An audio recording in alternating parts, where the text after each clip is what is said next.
Have you ever stood in silence after losing someone you love, wondering where they went? Maybe you've looked up at the sky thinking, is there something beyond this life?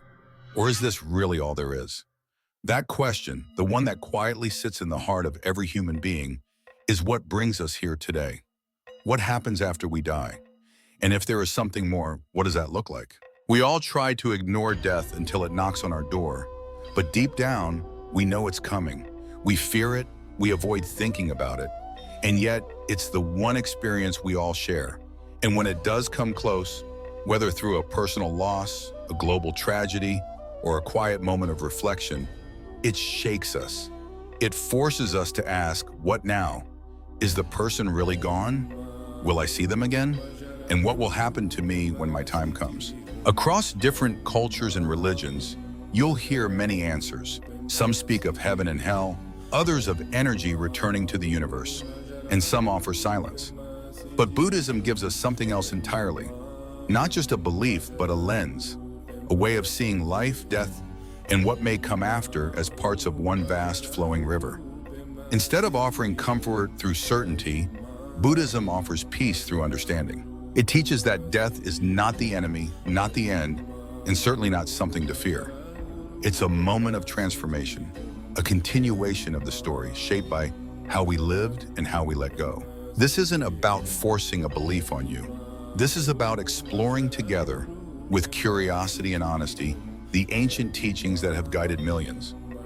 Because the beauty of the Buddhist path is that it meets you where you are. Whether you're someone who believes in reincarnation, someone who's skeptical, or just someone seeking comfort, there's something here for you. So let's not be afraid to ask the big questions. Let's walk this path together, step by step, and see where it leads. Maybe, just maybe, it will change how you see death, and more importantly, how you live. Section 1, the nature of death in Buddhism. Let's start by looking closely at death itself, not as something far away or terrifying, but as something natural, something we all share. In Buddhism, death isn't viewed as a tragedy or a punishment. It's a simple, inevitable transition, like the sun setting at the end of the day. Just as the sun never really disappears, we too are not truly gone when we die. We change form. We continue, but not in the way we often imagine. In Buddhist teachings, who we are is not fixed. We are not just a body. We are not even just a mind. We are a collection of ever-changing parts, known as the 5 aggregates: form, feeling, perception, mental formations, and consciousness. These 5 elements come together to create what we experience as me. But none of them are permanent. They arise and pass away moment by moment. So when the body stops working, when breath leaves the lungs, and the heart no longer beats, it's not the end of us. It's the disbanding of these elements, like waves returning to the ocean. This view helps us soften our fear. Imagine seeing death not as a sudden cutoff, but as a return, a letting go. Buddhists believe that when we die, our consciousness doesn't just vanish. It moves, shifts, and depending on our karma, begins another journey. But before we get into rebirth, it's important to understand this core idea. The self you cling to is already changing every second. What dies at death is not who you truly are. And if you can understand that, death starts to lose its grip on your heart. So often, what makes death painful is not just the loss, it's the attachment. To the people we love, the life we built, the version of ourselves we think is permanent. Buddhism teaches us to gently loosen that grip, to live in a way where we are fully present, but not trapped by fear of change. When we can see death as part of life, something shifts inside us. We don't run from it, we make peace with it. Section 2, samsara, the cycle of birth, death, and rebirth. Now that we've seen death as a moment of transition, let's talk about where we go next. According to Buddhism, dying is not the final page, it's just the end of one chapter. After that comes rebirth, but not like being born again as the same person. It's more subtle, more mysterious. Buddhism describes something called samsara, the endless cycle of birth, death, and rebirth that all sentient beings are trapped in until they reach enlightenment. Imagine a wheel spinning endlessly, each spoke representing a different form of life. Gods, demigods, humans, animals, hungry ghosts, and hell beings. Where you land next isn't random. It's shaped by karma, the actions and intentions of your past lives. Humans, for instance, are said to live in a realm of both joy and suffering, which makes this life uniquely precious. It's a chance to awaken. The animal realm, on the other hand, is more instinctive and less capable of spiritual growth. The hungry ghost realm is filled with insatiable craving, and hell realms, well, they reflect the torment of hatred and ignorance. But here's the thing, none of these states are forever. They rise and fall like everything else in Buddhist thought. Samsara isn't meant to scare you, it's a mirror. It reflects the consequences of how we live, how we treat others, how we think and feel. If you're constantly acting from anger, greed, or delusion, you're planting seeds that may ripen in darker states. But if you cultivate kindness, mindfulness, compassion, you're creating the causes for a brighter future. In that sense, rebirth is not a curse, it's an opportunity, one shaped by our own choices. Understanding samsara gives us a sense of responsibility. Life is not just a random ride, it's a path with meaning. And that path doesn't end with one lifetime. Every action echoes, every moment matters. When we live with this awareness, even death begins to feel like part of something larger, not something to fear. Section 3.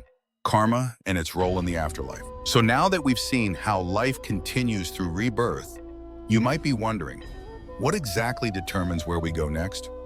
Why are some reborn in fortunate conditions while others suffer? This is where karma comes in, a concept that's often misunderstood but lies at the heart of Buddhist teachings on the afterlife. Karma, simply put, means action, but not just the action itself, it includes intention. In Buddhism, what matters isn't only what you do, but why you do it. An act done with compassion and awareness carries a different karmic weight than one done out of anger or ignorance. Every thought, every word, every deed plants a seed, and those seeds eventually ripen. Maybe not immediately, maybe not even in this life, but always at some point. At the moment of death, the accumulated karma of a being plays a powerful role. Think of it like the wind that guides where a bird will land. If your life has been shaped by generosity, love, and mindfulness, that energy carries you toward a better rebirth. But if your life has been driven by hatred, selfishness, and cruelty, then you're pulled toward realms of suffering, not as punishment, but as a natural result. But here's something beautiful. Karma is not fate. You're not trapped by your past. Every moment is a chance to create new karma. You can change your trajectory. You can purify past misdeeds through sincere practice, through wisdom, and most of all, through compassion. The past may echo, but it doesn't chain you. Understanding karma isn't about blaming others or living in fear. It's about taking responsibility. It's about realizing that your actions matter deeply, not just for this life, but for the next. When we live with this awareness, we become more careful, more kind, more awake. And little by little, we begin to shape a future, both in this world and beyond, that is rooted in peace. Section 4. Bardo, the mysterious state between death and rebirth. Let's go deeper now into the space between lives. In Tibetan Buddhism, there's a profound teaching about the intermediate state, or Bardo. It's a word that means in between, and it describes the mysterious, powerful period between death and the next rebirth. The Bardo is not just a blank pause. It's a vivid, dreamlike realm where the mind becomes unanchored from the body. In this state, everything you have cultivated in life, your thoughts, habits, fears, and desires appear before you. Some texts describe dazzling visions, deities of light, and terrifying illusions. But these aren't heaven or hell in the Western sense. They are reflections of your own mind. The peaceful visions arise from love and clarity. The frightening ones from ignorance and clinging. Here's the most fascinating part. In the Bardo, there is a chance for liberation.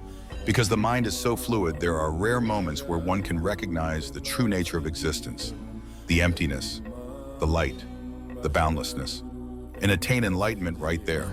But for most, the confusion and attachment from life are still too strong. And so the pull of karma resumes and rebirth follows. What happens in the Bardo depends on your practice in life. If you've trained your mind through meditation, if you've cultivated mindfulness and loving kindness, you're more likely to remain calm, to see clearly, and to pass through the Bardo with grace. But if you've lived in fear, distraction, or hatred, the Bardo can be disorienting and difficult.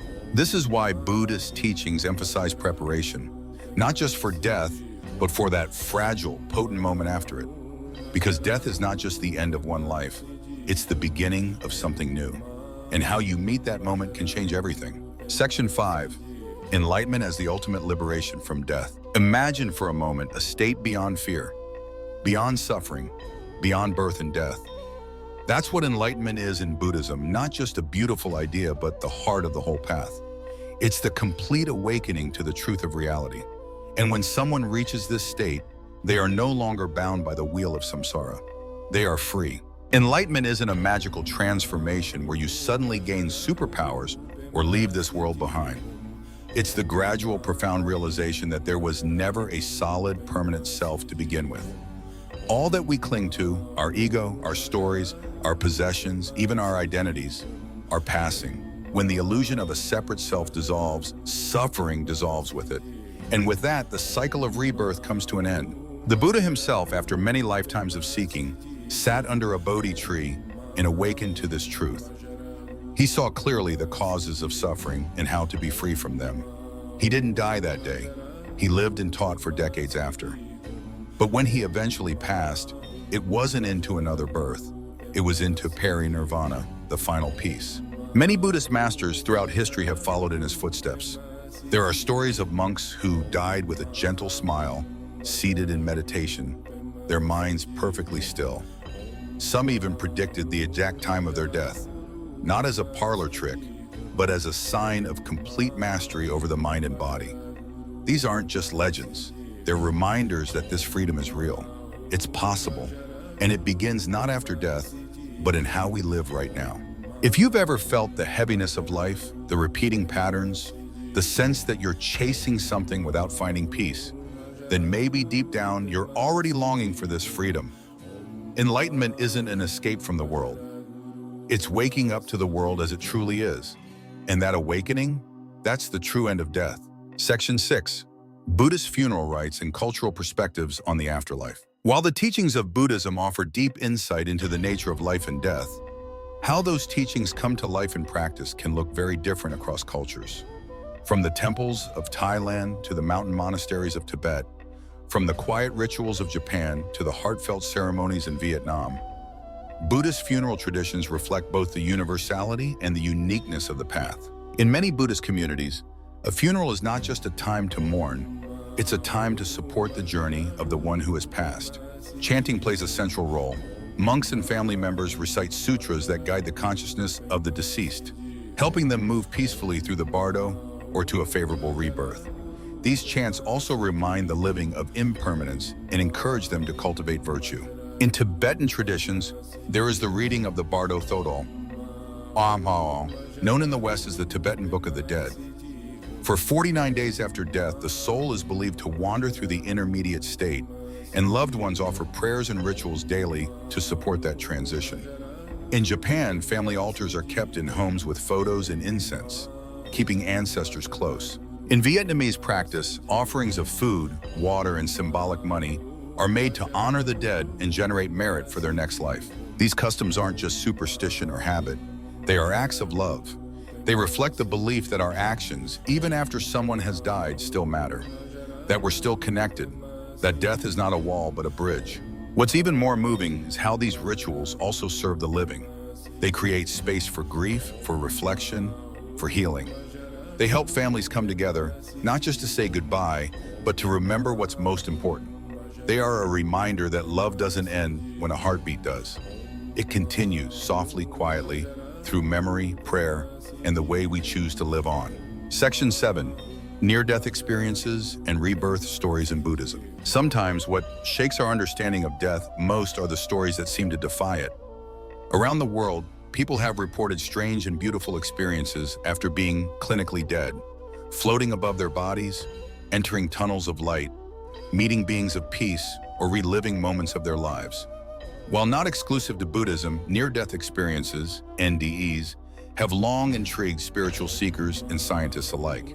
And Buddhism offers a unique perspective on them. Rather than dismiss these stories as hallucinations or label them as divine proof, Buddhism sees them as glimpses into the subtle realms of consciousness, those spaces that exist between death and rebirth. They align closely with the descriptions of the Bardo, especially the initial clarity and then the unfolding of visions shaped by karma. These experiences, whether peaceful or terrifying, reflect the mental patterns we carry, intensified in a state where the physical body no longer filters reality. There are also countless accounts, especially in Buddhist countries like Tibet, India, Thailand, and Myanmar, of children who recall past lives in vivid detail. Names of people they once knew, places they've never visited in this life, even memories of how they died. Some of these stories have been carefully documented and investigated by researchers, like Dr. Ian Stevenson, who spent decades studying cases of children remembering previous lives, many of whom came from Buddhist families. For Buddhists, these stories are not shocking. They're seen as natural evidence of samsara, the wheel of rebirth. Whether or not every story can be verified, they serve a purpose, to remind us that life continues, that our actions ripple beyond this body and this breath, and perhaps most importantly, that we are not as separate or as limited as we think. Rather than focus on the sensational details, Buddhism asks us to look deeper. What do these stories teach us about fear, about compassion, about the value of a single moment?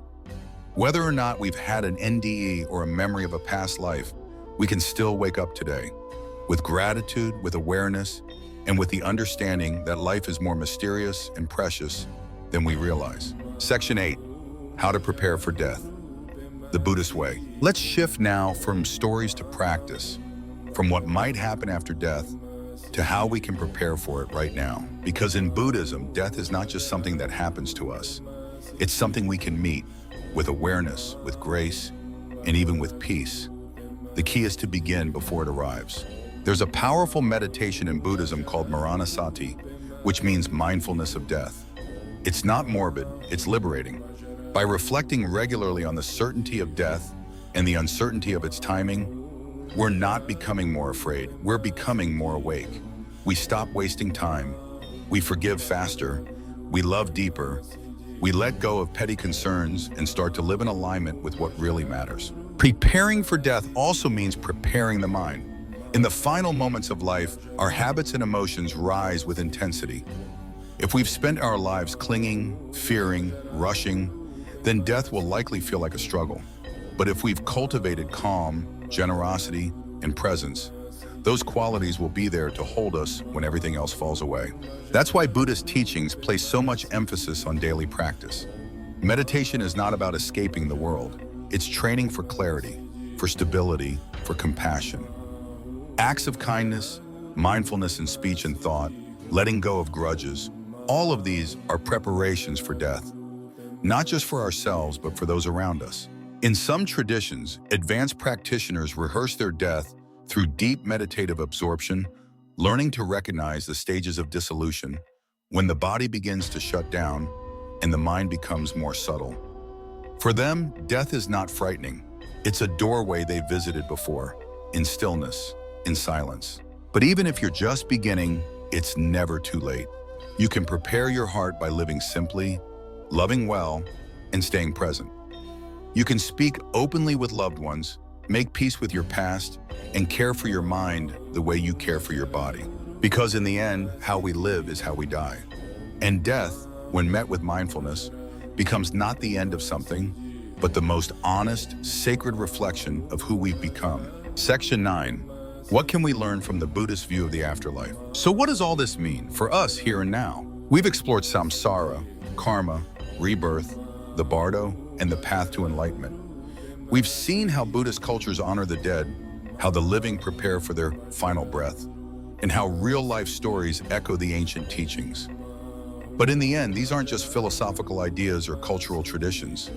They're invitations, mirrors, gentle hands urging us to look deeper at how we're living this one precious life. What the Buddhist view of the afterlife offers is not just an answer to what happens when we die.